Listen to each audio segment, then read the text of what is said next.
देशवासी का हक होता है, उसी हक के लिए वो यहाँ पर आए, रोजगार की तलाश में आए। उनको मकान नहीं मिले तो वो झुग्गी में जाकर रहे। उनको कोई शौक नहीं था कि रेल की पटरी के किनारे बैठो। जब आपको वोट मांगने थे उनसे, तो आपका कैबिनेट दर्जे का मंत्री उनके घर में प्रवास करता था, उनके साथ बैठकर खाना खाता था। लेकिन आज जब आपने उनसे उनका वोट ले लिया, अपनी सरकार बना ली, तो आज उन्हीं को उजाड़ने चलती। जब दिल्ली में भाजपा का बुलडोजर कहीं चलता है, तो उनके लिए सबसे पहले अगर कोई पार्टी और किसी पार्टी का नेता आता है, तो वो आम आदमी पार्टी और आम आदमी पार्टी का नेता आता है कि ये आपके साथ दिल्ली में गलत करेंगे, तो हम इनको गुजरात में बर्दाश्त नहीं करेंगे। और आज मोदी जी, जिनका वो गुजरात है, जिनके नाम पर वो पूरे वर्ल्ड में डंका बजाने का काम करते हैं, विश्व में डंका पति बनने का काम करते हैं, उस गुजरात ने दिखा दिया कि वहां भी सावरनो चल गया। तो आपका स्वागत है। इस वक्त मैं आपको तस्वीर दे रहा हूँ किराड़ी विधानसभा से, और जो किसी पर्चे के मुहताज नहीं है, हम इस वक्त मौजूद है किराड़ी विधानसभा के अंदर रविंद्र भारद्वाज जी के पास। रविंद्र भारद्वाज जी, सबसे पहले सवाल में आपका स्वागत है। धन्यवाद सर। सर, आज हम बात करेंगे, सबसे पहले जो हम बात करेंगे, दिल्ली में भारतीय जनता पार्टी की सरकार 100 दिन पूरे हो गए, बल्कि हम बात करें तो 4 महीना पूरा हो गया है। आम आदमी पार्टी के खिलाफ जो है भारतीय जनता पार्टी ने बहुत सारे, अगर हम बात करें तो आरोप लगाए थे, लेकिन दिल्ली में 100 दिन पूरे हो गए हैं और किसी को जो कहा था वो अभी तक नहीं दिया। तो क्या कुछ कहना चाहेंगे? 25 रुपए महिलाओं को देने का वादा किया था, अगर हम बात करें तो होली और दिवाली पर एक सिलेंडर फ्री देने का वादा किया था। देखिए, भारतीय जनता पार्टी का जो एजेंडा था वो शुरू से ही ऐसा ही रहा है। वो जो कहते हैं वो कभी नहीं करते। चाहे 25 रुपए महिला को देने की बात रही हो, चाहे ये सिलेंडर की जो त्योहार पर होली और दिवाली पर मुफ्त में देने की बात रही हो, एक भी वादा भारतीय जनता पार्टी ने पूरा नहीं किया। आज पूरी दिल्ली में त्राहिमाम मचा हुआ है। इतनी समस्याएं दिल्ली में पैदा इन लोगों ने 4 महीने में कर दी, भारतीय जनता पार्टी के नेताओं ने और दिल्ली की जो मुख्यमंत्री बनी है उन्होंने, कि आज दिल्ली में पावर कट लगने शुरू हो गई। आज हर एरिया में, चाहे वो पोस्ट कॉलोनी हो, जेजे कॉलोनी हो, ग्रामीण क्षेत्र हो या अनऑथराइज्ड कॉलोनी की हम बात करें, तो हर जगह लंबे लंबे पावर कट लग रहे हैं, बिजली जा रही है। पानी की इतनी गंभीर समस्या दिल्ली में आदरणीय अरविंद केजरीवाल जी की सरकार रही 10 साल, कभी पानी की इतनी समस्या नहीं देखी गई। आज आप पूरी दिल्ली में कहीं भी चले जाओ, किसी भी विधानसभा में चले जाओ, किसी भी वार्ड में चले जाओ, हर जगह आपको पानी की समस्या मिलेगी। पानी की समस्या तो वही है नीरज जी, लेकिन हम बात करेंगे पावर कट का सवाल उठाएंगे। 10 साल के अंदर में कोई पावर कट नहीं लगा दिल्ली के अंदर, पावर कट क्यों लग रहे हैं? देखिए, पावर कट लगने का मतलब क्या है? ये सब ना सेटिंग का खेल है। जो बिजली कंपनियों से, आप याद करिए, जब अरविंद केजरीवाल जी की दिल्ली में सरकार नहीं थी तो हर जगह पावर कट लगते थे। हर घर में 2 चीजें होती थी बिजली के लिए, इन्वर्टर, 2-2 घंटे लाइटें गायब होती थी, इन्वर्टर होता था, वोल्टेज होता था। जैसे अरविंद केजरीवाल जी की सरकार बनी, उन्होंने बड़ी ईमानदारी से दिल्ली की जनता के लिए कार्य किया। उन्होंने किसी कंपनी से सेटिंग नहीं करी, उसके अनुसार दिल्ली में 24 घंटे बिजली हर क्षेत्र में, चाहे कोई झोगी झोपड़ी में रह रहा हो, चाहे जेजे कॉलोनी में रह रहा हो, चाहे कोई अनऑथराइज्ड कॉलोनी में रह रहा हो, चाहे कोई पोस्ट कॉलोनी में रह रहा हो, चाहे कोई ग्रामीण क्षेत्र में रह रहा हो, सबको पूरी दिल्ली में 24 घंटे बिजली मुहैया हुई, वो भी 200 यूनिट जीरो पर और 400 यूनिट हाफ पर हुई। लेकिन आज जब से दिल्ली में आम आदमी पार्टी की सरकार गई और भारतीय जनता पार्टी ने बड़ी गंदी रणनीति को अंजाम देते हुए, एक गंदी राजनीति करते हुए अपनी सरकार दिल्ली में बनाई, आज कोई दिन ऐसा नहीं जाता जिस दिन बिजली कट नहीं होती। ये सब बिजली कंपनियों से जो भ्रष्टाचार का खेल इन्होंने शुरू किया, उसका नतीजा दिल्ली की जनता भुगत रही है। भारतीय जनता पार्टी ने अपने चुनावी वादे में कहा था कि 25 महिला को हम तो देंगे ही देंगे, होली दिवाली में सिलेंडर देंगे, और सिलेंडर आज तक नहीं दिया गया। क्या आगे दिया जाएगा या नहीं दिया जाएगा? देखिए, जनता से पूछिएगा आप, जनता अपने आप जवाब दे देगी। आपको लगता है, आप भी, मुझे लगता है दिल्ली के नागरिक हैं, आपको लगता है कि दे देंगे?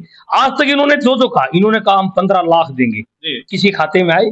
नहीं आए। इन्होंने कहा हम हर साल 2 करोड़ लोगों को रोजगार देंगे, किसी को रोजगार मिला? एक व्यक्ति को रोजगार मिला। तो ऐसे ये भी जुमला ये इनका, ये लोग केवल भ्रमित करते हैं, झूठी बातें करते हैं।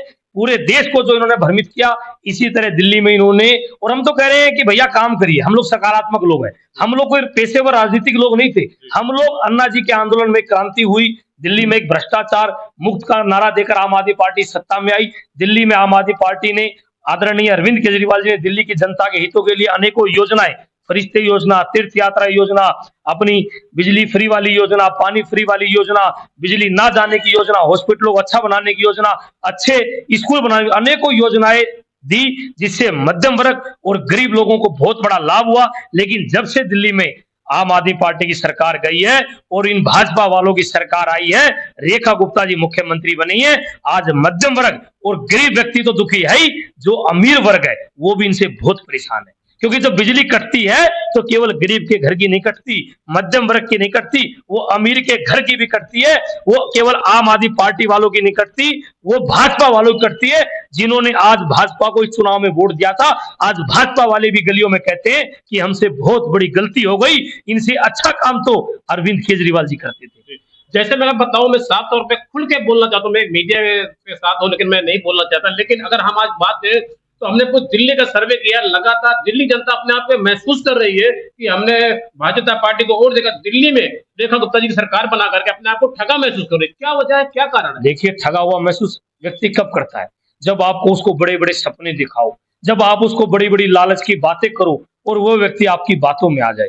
याद करो वो द्वारका की रैली, जिसमें इस देश के प्रधानमंत्री, हमारे देश के प्रधानमंत्री आदरणीय नरेंद्र मोदी जी ने कहा था कि मेरी बहनों, दिल्ली में जैसे ही भाजपा की सरकार बनेगी, 8 मार्च को अंतर्राष्ट्रीय महिला दिवस के अवसर पर आपके फोन में मैसेज आएगा, 2,500 रुपए आपके बैंक के खातों में आएंगे। तो दिल्ली की जनता ने उनकी बातों पर विश्वास किया और इन्होंने विश्वास के बदले दिल्ली की जनता को ठगा। मैं आज पूछना चाहता हूं दिल्ली की मुख्यमंत्री रेखा गुप्ता जी से कि वो भी एक महिला है, क्या किसी महिला के खाते में 2,500 रुपए आए क्या? अरे इन्होंने तो देश के प्रधानमंत्री को भी झूठ बोलने पर मजबूर कर दिया। उनकी कही हुई बात भी ये पूरा नहीं कर पा रहे, तो अपनी बात को क्या पूरा करेंगे? मेरा आपसे पहला और आखिरी सवाल, भारतीय जनता पार्टी ने कहा था जहां झुग्गी वहीं मकान, लेकिन आज जहां झुग्गी वहीं मैदान हो रहा, क्या कुछ कहना चाहेंगे? ये देखिए, ये लोग परेशान है, रेहड़ी पटरी के लोग परेशान है। ये जो झुग्गी वाला विषय आप करें, ये बड़ा दुख का विषय और बड़ा ही मार्मिक विषय है, संवेदना वाला विषय है। जो दिल्ली में व्यक्ति आए, दिल्ली में कौन व्यक्ति आए? दिल्ली देश की राजधानी है, देश की राजधानी पर पूरे भारत का अधिकार है, पूरे देश का अधिकार है। आज हम सब प्रवासी लोग हैं, कोई हरियाणा से आया, कोई उत्तर प्रदेश से आया, कोई बिहार से आया, कोई उत्तराखंड से आया। दिल्ली एक ऐसी जगह है कि पूरे देश का व्यक्ति आपको मिल जाएगा। क्यों आए? क्योंकि ये हमारे देश की राजधानी, और किसी भी देश की राजधानी पर पूरे भारतवर्ष का हर देशवासी का हक होता है। उसी हक के लिए वो यहाँ पर आए, रोजगार की तलाश में आए।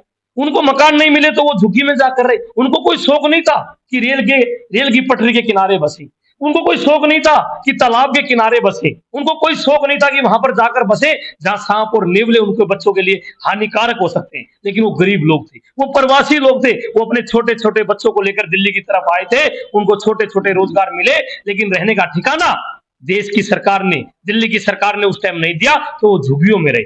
आज ऐसी ऐसी झुग्गियां तोड़ी जा रही हैं जिनमें 45, 50 साल से लोग रह रहे थे। उनकी 2 पीढ़ी उसमें अपना गुजर बसर कर गई। लेकिन आज जब उनके बच्चे छोटे छोटे हैं, जब उनके घरों में आज आफत का माहौल है, रात के 3 बजे आकर आप उन पर बुलडोजर चला रहे हो। क्यों? जब आपको वोट मांगने थे उनसे, तो आपका कैबिनेट दर्जे का मंत्री उनके घर में प्रवास करता था, उनके साथ बैठकर खाना खाता था। लेकिन आज जब आपने उनसे उनका वोट ले लिया, अपनी सरकार बना ली, तो आज उन्हीं को उजाड़ने चल दिए। भाजपा वालों को हाय लगेगी।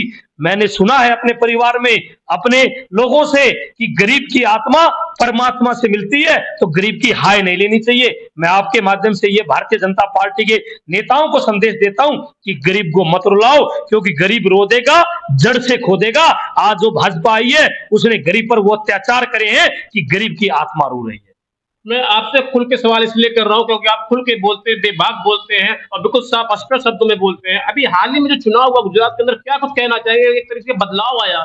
देखिए, गुजरात की जनता ने मैसेज दे दिया कि देखिए, आम आदमी पार्टी, दिल्ली में जनता हमारे साथ थी, लेकिन इन्होंने ऐसी रणनीति को अंजाम दिया, कुनीतियां अपनाई, लोगों में एक गलत तरह का संदेश फैलाने का काम किया, जिसमें भाजपा माहिर है। हम लोग काम की राजनीति करते हैं, हम बताएंगे कि हमने स्कूल बनाया, हमने घर घर पानी दिया, हमने बिजली। इन लोगों ने क्या बताया? इन्होंने लोगों को धर्म के जाल में फंसाया, इन्होंने भ्रम की बातें करी, इन्होंने विकास की बातें नहीं करी। इन्होंने ऐसे लोगों को लालच दिखाया कि हम 2500 रुपए महीना देंगे, हम होली दिवाली पे सिलेंडर देंगे, हम आपके बच्चों के लिए करेंगे। अरे भैया, एक काम आपने किसी राज्य में किया हो बताओ? लेकिन आज दिल्ली की जनता इस भूल का एहसास करती है। लेकिन आज भी जब दिल्ली में भाजपा का बुलडोजर कहीं चलता है, तो उनके लिए सबसे पहले अगर कोई पार्टी और किसी पार्टी का नेता आता है, तो वो आम आदमी पार्टी और आम आदमी पार्टी का नेता आता है, क्योंकि हम लोग राजनीति करने केवल काम के लिए आए थे। इसलिए आज भी हम अपने काम के बल पर जनता में जाते हैं और काम की बात करते हैं। रही बात गुजरात की, गुजरात जिसको ये अपने जागीर समझते थे कि हमारा गुजरात तक कुछ नहीं हो सकता, वहां के उस गिरनार पर्वत की तलेटी में बसे हुए गिरनार पर्वत हमारे सनातन धर्म के लिए, हमारे हिंदू धर्म के लिए बहुत पवित्र स्थान है। उसकी तलेटी में बसे हुए विसावदर सीट ने एक मैसेज दे दिया कि जनता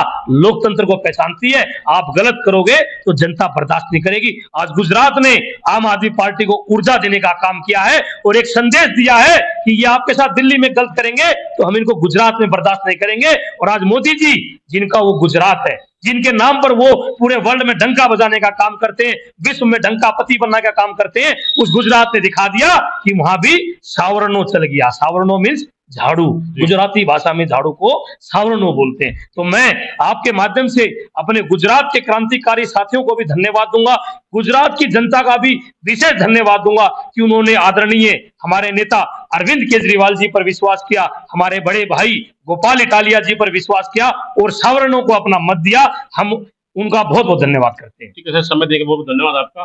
तो दर्शकों, इस वक्त मैं आपको सीधी तस्वीर दिखा रहा हूँ। किराए विधानसभा से हमारे साथ मौजूद थे आम आदमी पार्टी के रविंद्र भारद्वाज जी, जिन्होंने भारतीय जनता पार्टी पर नजम का निशाना साधा। इन्होंने कहा कि भारतीय जनता पार्टी के कथनी और करने में अंतर है और ठीक इस तरीके से जिस तरीके से अभी गुजरात में चुनाव हुआ, गुजरात की जनता ने जो सबक सिखाया है, ठीक उस तरीके से दिल्ली में भी अब आम आदमी पार्टी की अगर चुनाव होता है तो चीन जनता काफी नाराज है। दिल्ली में आम आदमी पार्टी की सरकार निगम पार्षद में बनेगी। आप देख रहे हैं एबीपी न्यूज। नमस्कार।